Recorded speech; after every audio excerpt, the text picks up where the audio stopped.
श्रीगणेशाय नमः। अथ श्री शनिस्तोत्रम्। ॐ शनैश्चरः स्वधाकारे छायाभूसूर्यनन्दनः मार्तण्डजो यमः सौरिः पङ्गुश्च ग्रहनायकः। ब्रह्मण्यो क्रूरधर्मज्ञो नीलवर्णोऽञ्जनाद्युतिः। द्वादशैस्तानि नामानि त्रिसन्ध्यं यः पठेन्नरः तस्य पीडां न चैवाहं करिष्यामि न संशयः। गोचरे जन्मलग्ने च वाप्स्वनन्तर्दशासु च यः पुरा राज्यभ्रष्टाय नलाय प्रददो किल। स्वप्ने सौरिः स्वयं मन्त्रं सर्वकामफलप्रदाम्। क्रोडं नीलाञ्जनप्रख्यं नीलजेमुतसन्निभं छायामार्तण्डसम्भूतं नमस्यामि शनैश्चरम्। ॐ नमोऽर्कपुत्राय शनैश्चराय निहारवर्णाञ्जननीलकाय स्मृत्वा रहस्यं भुवि मानुषत्वे फलप्रदो मे भव सूर्यपुत्र। नमोऽस्तु प्रेतराजाय कृष्णवर्णाय ते नमः। शनैश्चराय क्रूराय सिद्धिबुद्धिप्रदायिने य एभिर्नामभिः स्तौति तस्य तुष्टो भवाम्यहम्। मामकानां भयं तस्य स्वप्नेष्वपि न जायते। गार्गेय कौशिकस्यापि पिप्पलादो महामुनिः शनैश्चरकृता पीडा न भवति कदाचन।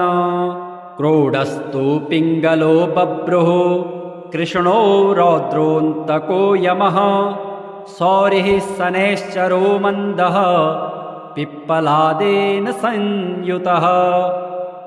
एतानि शनिनामानि प्रातरुत्थाय यः पठेत् तस्य सौरेः कृता पीडा न भवति कदाचन।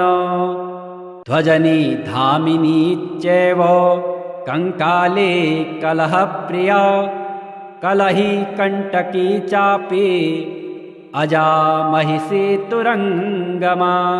नामानि शनिभार्याया नित्यं जपति यः पुमान् तस्य दुःखा विनश्यन्ति सुखसौभाग्यं वर्धते। श्रीगणेशाय नमः। अथ श्री राहुस्तोत्रम्। नमस्ते दैत्यरूपाय देवारिं प्रणमाम्यहम्। नमस्ते सर्वभक्ष्याय घोररूपाय वै नमः। त्वं ब्रह्मा वरुणो देवस्त्वं विष्णुस्त्वं हरिः शिवः। मर्त्यलोके भवान् प्रीतः संसार जनतारकः। कूटपर्वतदुर्गाणि नगराणि पुराणि च यस्य क्रोधवशात् भस्मी भवन्ति क्षणमात्रकम्। धूम्रवर्णो भवान् राहु रक्ताक्षः पिङ्गलोपमः। क्रूरग्रहस्तथा भीमो यमरूपो महाबलः। यस्य स्थाने पञ्चमेऽपि षष्ठे चैव तृतीयके दशमेकादशे चैव तस्य श्रेयः करोत्यलम्। अन्नं खड्गं च यद्दत्तं राहवे सुफलप्रदं। पृथिव्यां ब्रह्मपीडां च गोपीडां तन्निवारयेत्। कृमिकीटपतङ्गेषु चरन्तं सचराचरं। गोदानं भूमिदानं च यन्नं वस्त्रं च दापयेत्। सौवर्णरूप्यदानं च कन्यादानं च तत्क्षणात् एतद्दानं च सम्पूर्णं राहुमोक्षकरं नृणाम् अस्य स्तोत्रस्य महात्म्यात् राहुपीडा विनश्यते रक्ताक्षो धूम्रवर्णाभो विजितारिर्महाबलः अबाहुश्चान्तरिक्षस्थ स राहुः प्रिय श्रीकेतुस्तोत्रम् गौतम उवाच मुनीन्द्रसूततत्त्वज्ञ सर्वशास्त्रविशारद सर्वरोगहरं ब्रूहि केतुः स्तोत्रमुत्तमम् सूत उवाच शृणु गौतम वक्ष्यामि स्तोत्रमेतदनुत्तमम् गुह्यतमं केतोः ब्राह्मणा कीर्तितं पुरा आद्यः करालवदनो द्वितीयो रक्तलोचनः तृतीयः पिङ्गलाक्षश्च चतुर्थो ज्ञानदायकः पञ्चमः कपिलाक्षश्च षष्ठः कालाग्निसन्निभः सप्तमो हिमगर्भश्च धूम्रवर्णोऽष्टमस्तथा नवमः कृतकण्ठश्च दशमः नरपीठगः एकादशस्तु श्रीकण्ठः द्वादशस्तु गदायुधः द्वादशस्ते महाक्रूरः सर्वोपद्रवकारकः पर्वकाले पीडयन्ते दिवाकरनिशाकरो नाम द्वादशकं स्तोत्रं केतोरेतन्महात्मनः पठन्ति येन्वहं भक्त्या तेभ्यः केतुः प्रसीदते कुलुक्थधान्ये विलिख्येत षट्कोणं मण्डलं शुभं पद्ममष्टदलं तत्र विलिख्येच्च विधानतः नीलं घटं च संस्थाप्य दिवाकरनिशाकरौ केतुं च तत्र निक्षिप्य पूजयित्वा विधानतः स्तोत्रमेतत् पठित्वा च ध्यायन् केतुं वरप्रदं ब्राह्मणं क्षोत्रियं शान्तं पूजयित्वा कुटुम्बिनम् केतुः करालवक्त्रस्य प्रतिमां वस्त्रसंयुतां कुम्भादिभिश्च संयुक्तां चित्रातारे प्रदापयेत् दानेनानेन सुप्रीतः केतुः स्यात् तस्य सौख्यदः वत्सरं प्रयता भूत्वा पूजयित्वा विधानतः मूलमष्टोत्तरशतं ये जपयन्ते नरोत्तमः तेषां केतुप्रसादेन न कदाचित् भयं भवेत् ॐ शनैश्चरः स्वधाकारे छायाभूसूर्यनन्दनः मार्तण्डजो यमः सौरिः पङ्गुश्च ग्रहनायकः ब्रह्मण्यो क्रूरधर्मज्ञो नीलवर्णोऽञ्जनाद्युतिः द्वादशैस्तानि नामानि त्रिसन्ध्यं यः पठेन्नरः तस्य पीडां न चैवाहं करिष्यामि न संशयः गोचरे जन्मलग्ने च वाप्स्वनन्तर्दशासु च यः पुरा राज्यभ्रष्टाय नलाय प्रददो किल स्वप्ने सौरिः स्वयं मन्त्रं सर्वकामफलप्रदाम् क्रोडं नीलाञ्जनप्रख्यं नीलजेमुतसन्निभं छायामार्तण्डसम्भूतं नमस्यामि शनैश्चरम् ॐ नमोऽर्कपुत्राय शनैश्चराय निहारवर्णाञ्जननीलकाय स्मृत्वा रहस्यं भुवि मानुषत्वे फलप्रदो मे भव सूर्यपुत्र नमोऽस्तु प्रेतराजाय कृष्णवर्णाय ते नमः शनैश्चराय क्रूराय सिद्धिबुद्धिप्रदायिने य एभिर्नामभिः स्तौति तस्य तुष्टो भवाम्यहम् मामकानां भयं तस्य स्वप्नेष्वपि न जायते गार्गेय कौशिकस्यापि पिप्पलादो महामुनिः शनैश्चर्कृता पीडा न भवति कदाचन। क्रोडस्तु पिङ्गलो बभ्रुः कृष्णो रौद्रोऽन्तको यमः सौरिः शनैश्चरो मन्दः पिप्पलादेन संयुतः। एतानि शनिनामानि प्रातरुत्थाय यः पठेत् तस्य सौरेः कृता पीडा न भवति कदाचन। ध्वजनी धामिनी चैव कंकाले कलहप्रिया कलही कंटकी चापि अजा महिषी तुरंगमा। नामानि शनिभार्याया नित्यं जपति यः पुमान् तस्य दुःखा विनश्यन्ते सुखसौभाग्यं वर्धते। श्रीगणेशाय नमः। अथ श्री राहुस्तोत्रम्। नमस्ते दैत्यरूपाय देवारिं प्रणमाम्यहम्। नमस्ते सर्वभक्ष्याय घोररूपाय वै नमः। त्वं ब्रह्मा वरुणो देवस्त्वं विष्णुस्त्वं हरिः शिवः। मर्त्यलोके भवान् प्रीतः संसार जनतारकः। कूटपर्वतदुर्गाणि नगराणि पुराणि च यस्य क्रोधवशात् भस्मी भवन्ति क्षणमात्रकम्। धूम्रवर्णो भवान् राहु रक्ताक्षः पिङ्गलोपमः। क्रूरगृहस्तथा भीमो यमरूपो महाबलः। यस्य स्थाने पञ्चमेऽपि षष्ठे चैव तृतीयके दशमेकादशे चैव तस्य श्रेयः करोत्यलम्।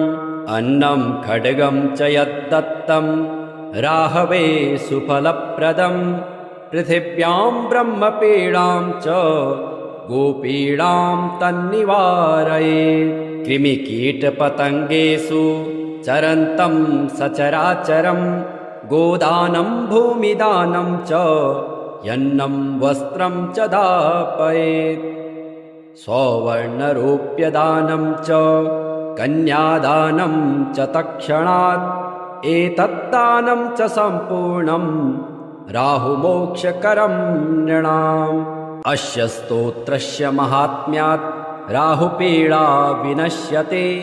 रक्ताक्षो धूम्रवर्णाभो विजितारिर्महाबलः।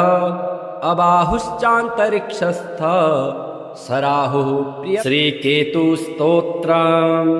गौतम उवाच मुनीन्द्रसूततत्त्वज्ञ सर्वशास्त्रविशारद सर्वरोगहरं ब्रूहि केतुः स्तोत्रमुत्तमम्।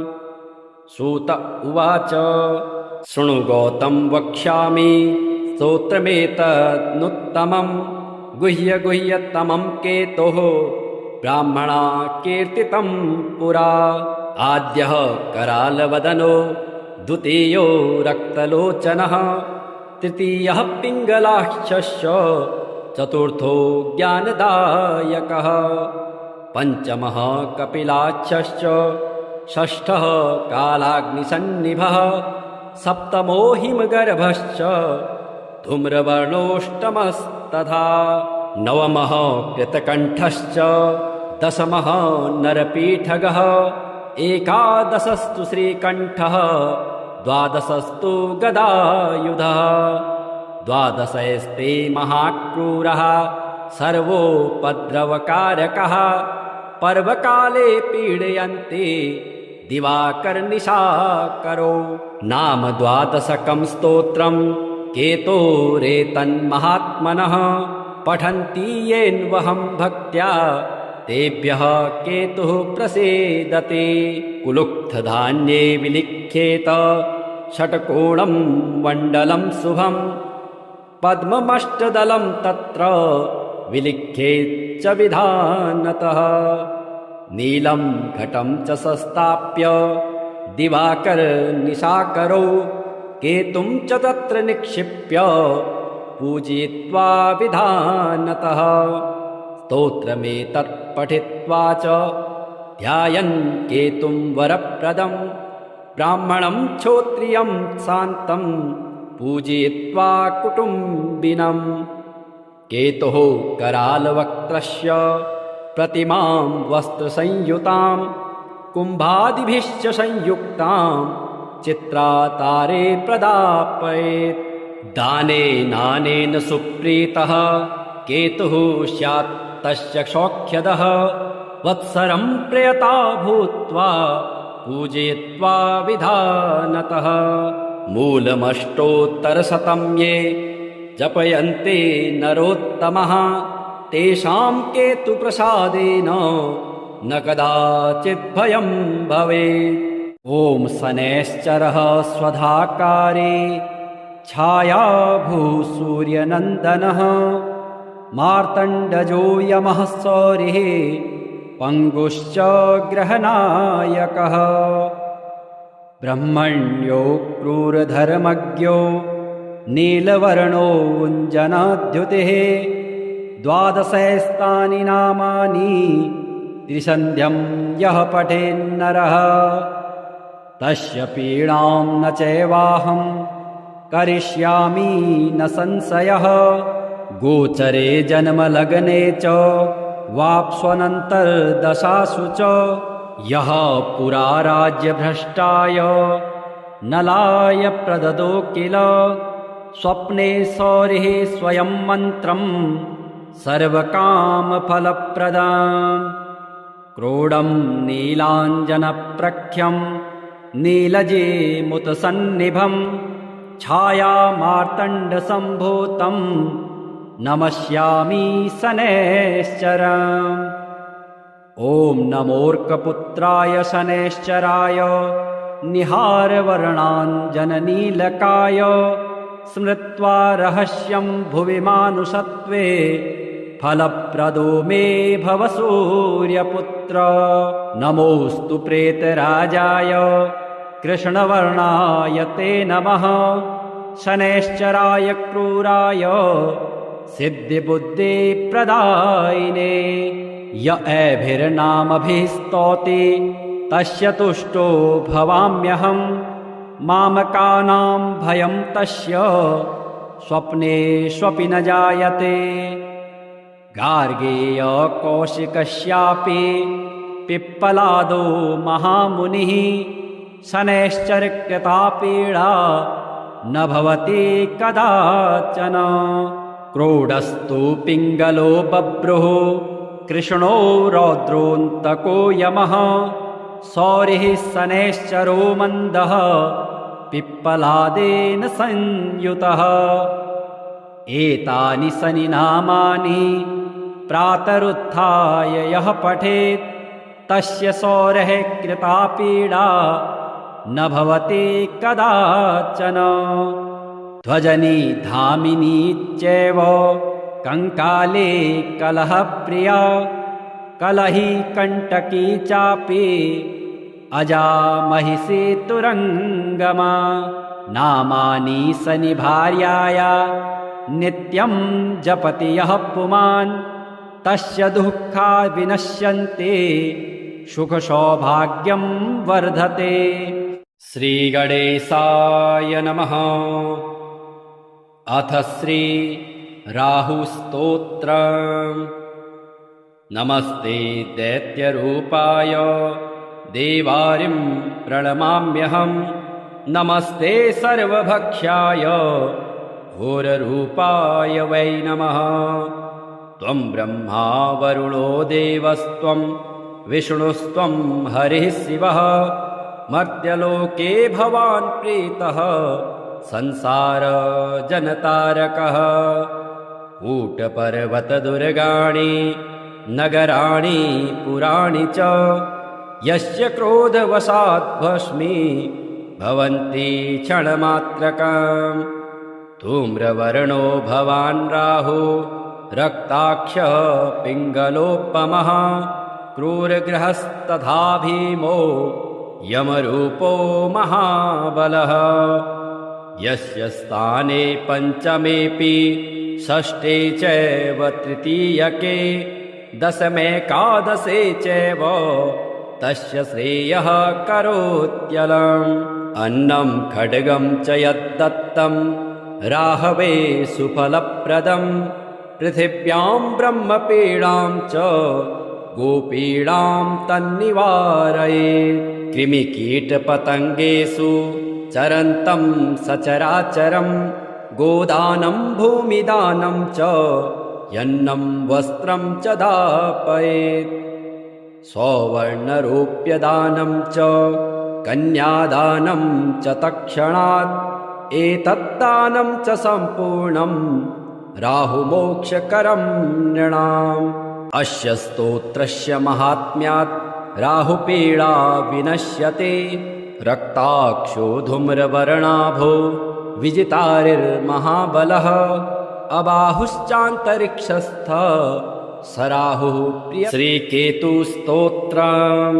गौतम उवाच मुनीन्द्रसूततत्त्वज्ञ सर्वशास्त्रविशारद सर्वरोगहरं ब्रूहि केतुः स्तोत्रमुत्तमम्। सूत उवाच शृणु गौतम वक्ष्यामि स्तोत्रमेतदनुत्तमं गुह्यतमं केतोः ब्राह्मणा कीर्तितं पुरा।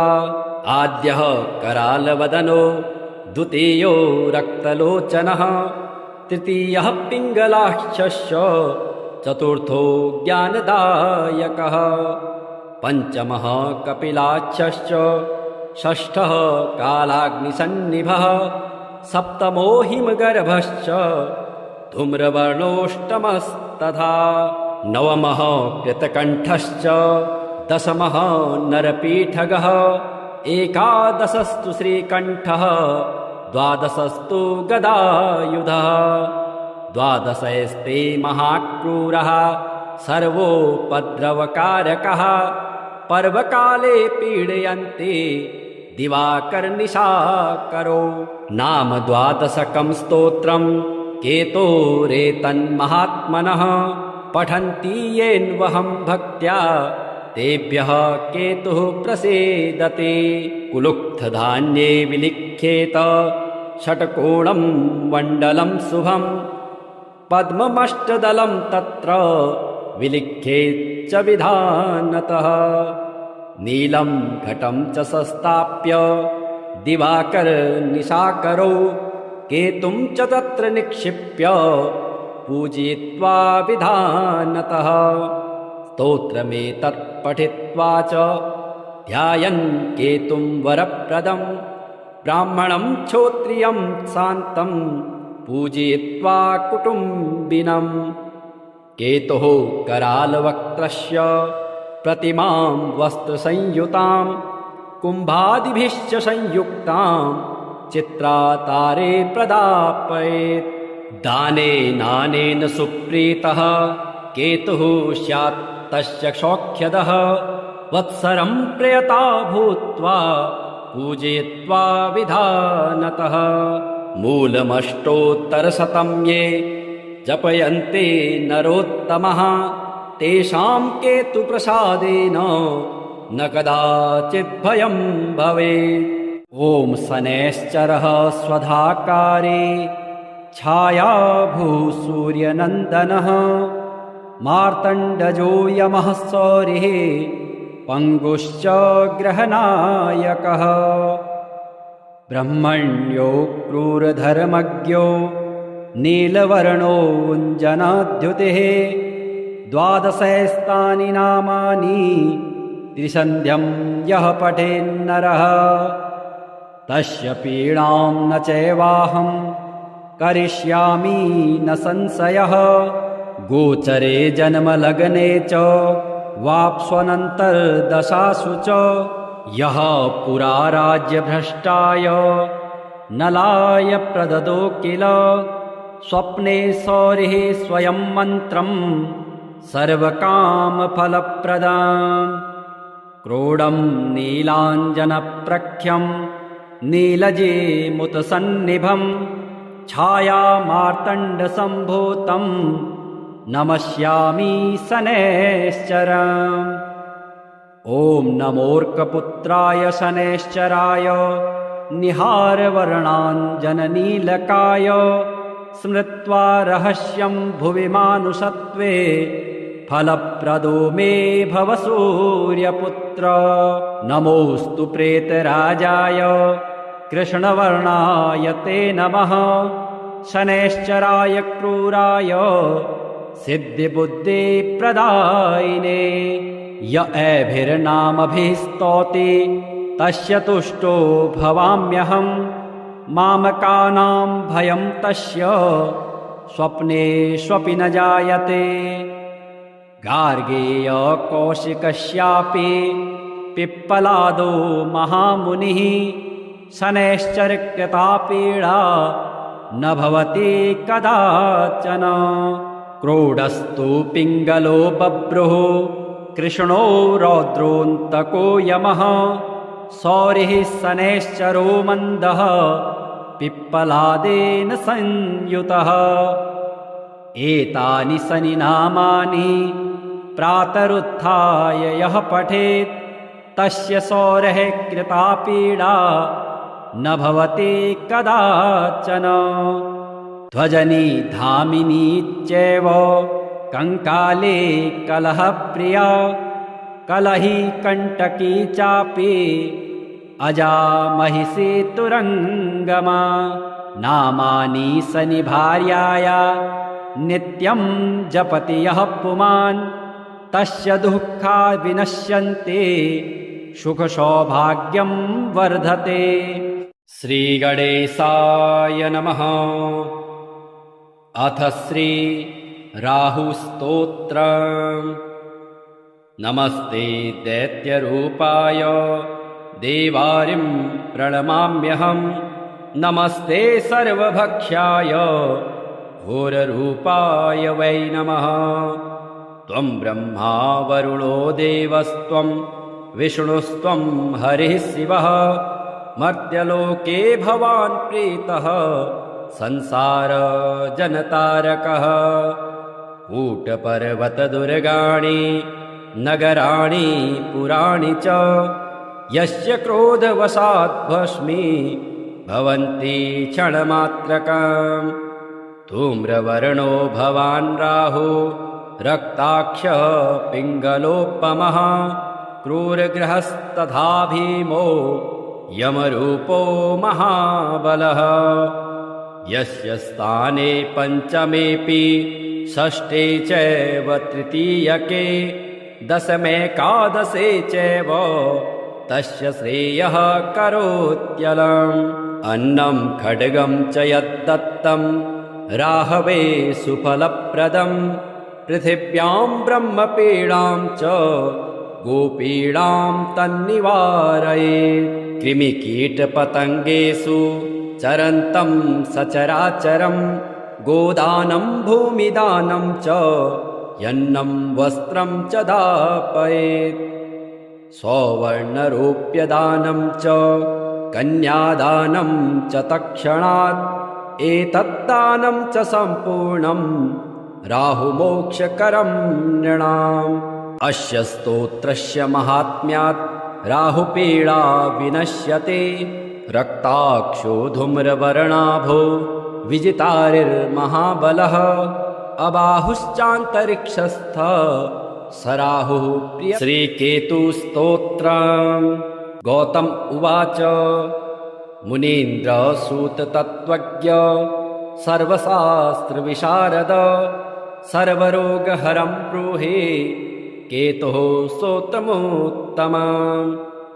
सूत उवाच शृणु गौतम वक्ष्यामि स्तोत्रमेतदनुत्तमं गुह्यतमं केतोः ब्राह्मणा कीर्तितं पुरा।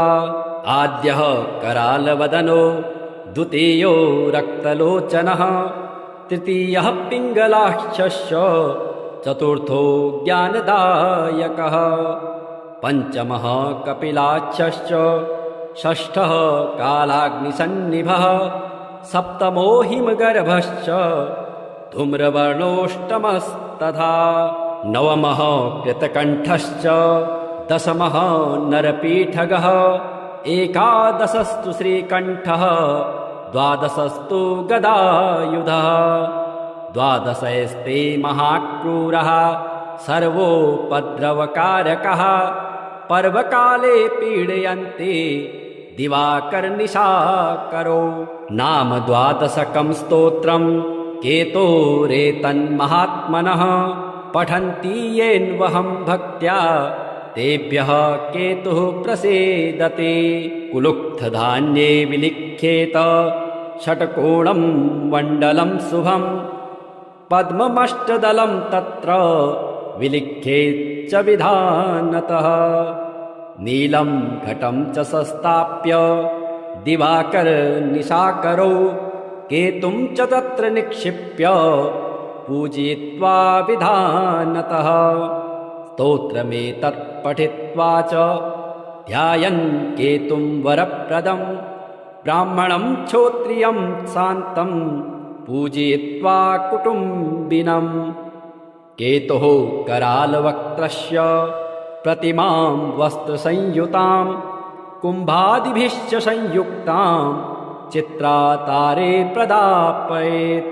दानेनानेन सुप्रीतः केतुः स्यात् तस्य सौख्यदः, वत्सरं प्रयता भूत्वा पूजयित्वा विधानतः।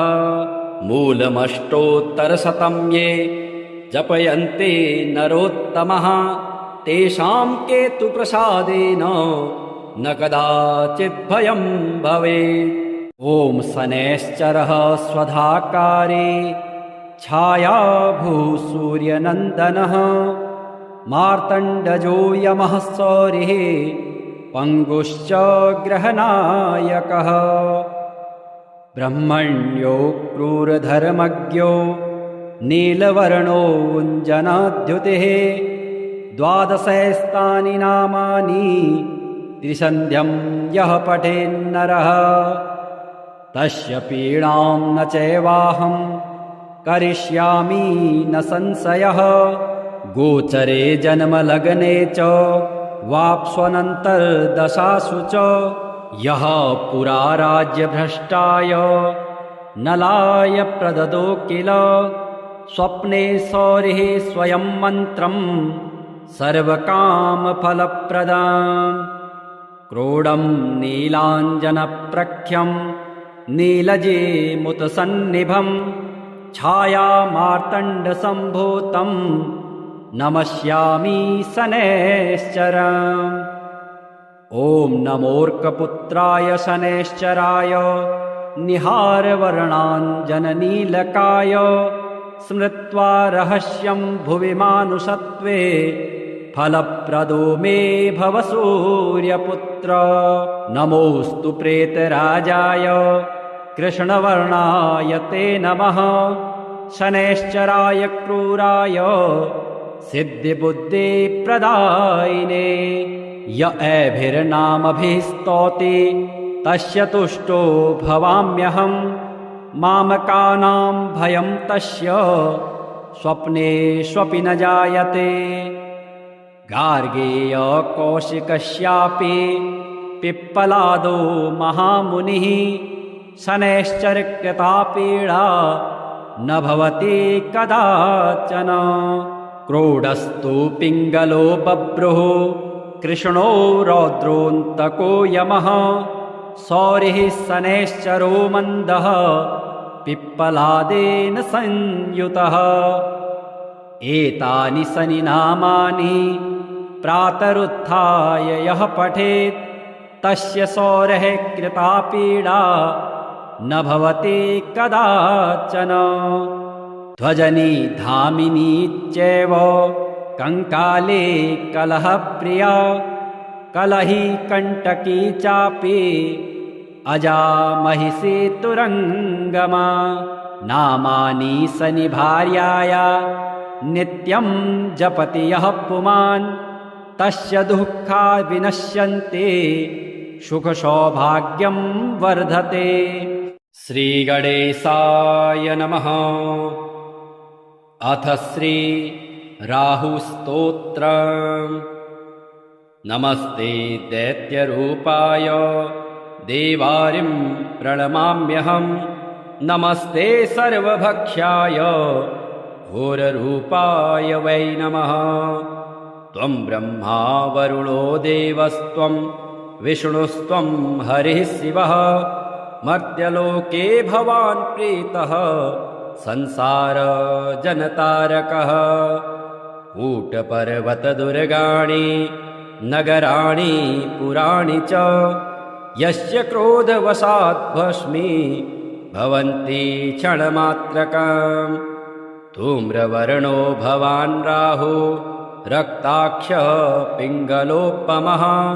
क्रूरग्रहस्तथा भीमो यमरूपो महाबलः।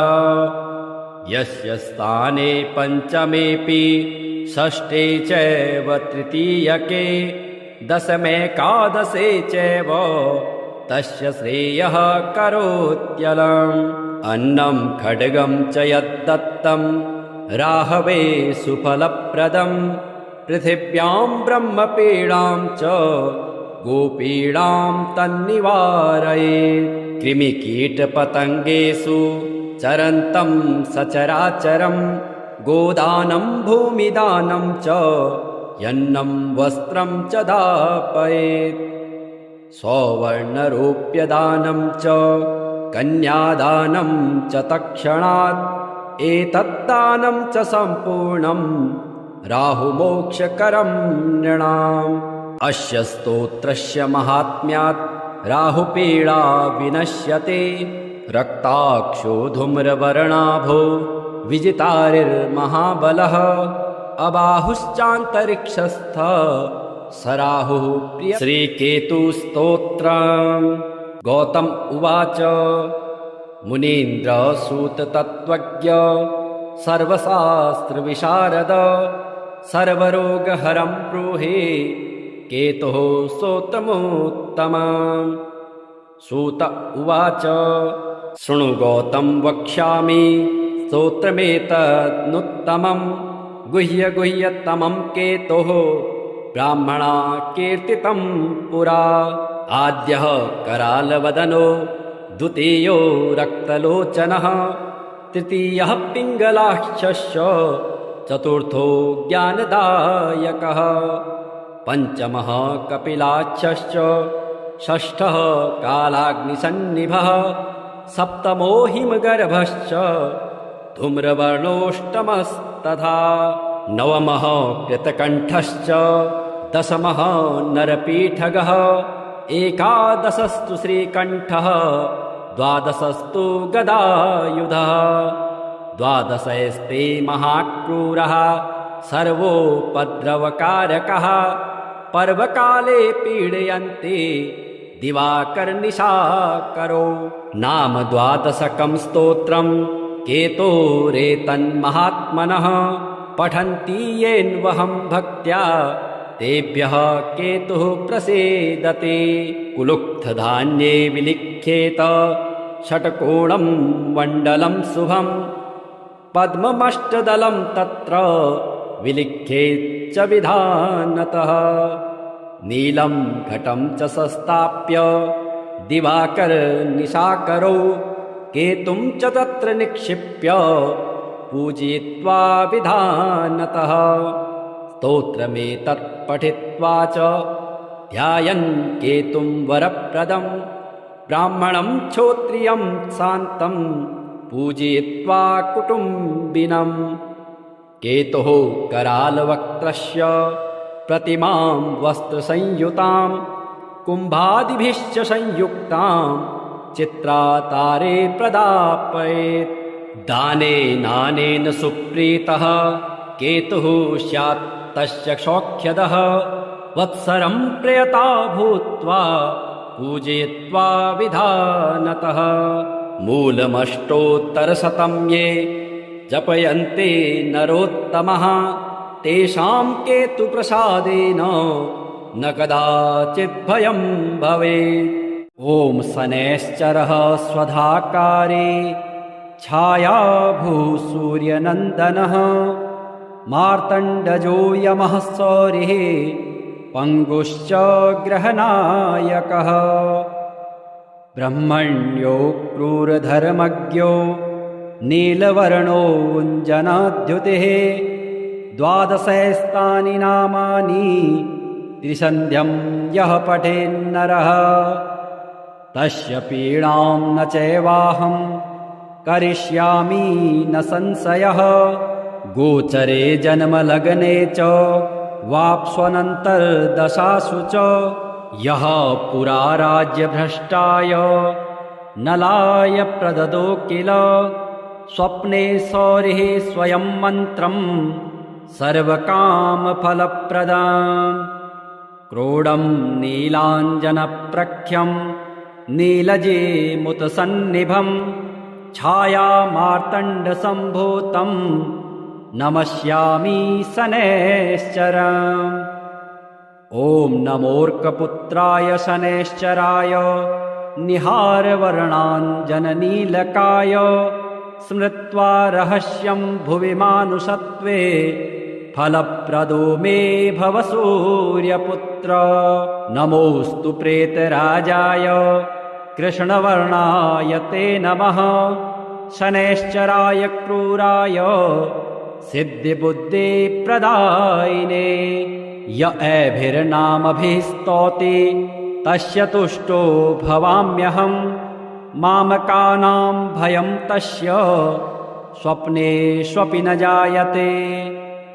गार्गेय कौशिकस्यापि पिप्पलादो महामुनिः शनैश्चरकृता पीडा न भवति कदाचन। क्रोडस्तु पिङ्गलो बभ्रुः कृष्णो रौद्रोऽन्तको यमः सौरिः शनैश्चरो मन्दः पिप्पलादेन संयुतः। एतानि शनिनामानि प्रातरुत्थाय यः पठेत् तस्य सौरेः कृता पीडा न भवति कदाचन। ध्वजनी धामिनी चैव कंकाले कलहप्रिया कलही कंटकी चापि अजा महिषी तुरंगमा। नामानि शनिभार्याया नित्यं जपति यः पुमान् तस्य दुःखा विनश्यन्ते सुखसौभाग्यं वर्धते। श्रीगणेशाय नमः। अथ श्री राहुस्तोत्रम्। नमस्ते दैत्यरूपाय देवारिं प्रणमाम्यहम् नमस्ते सर्वभक्ष्याय घोररूपाय वै नमः। त्वं ब्रह्मा वरुणो देवस्त्वं विष्णुस्त्वं हरिः शिवः मर्त्यलोके भवान् प्रीतः संसार जनतारकः। कूटपर्वतदुर्गाणि नगराणि पुराणि च यस्य क्रोधवशात् भस्मी भवन्ति क्षणमात्रकम्।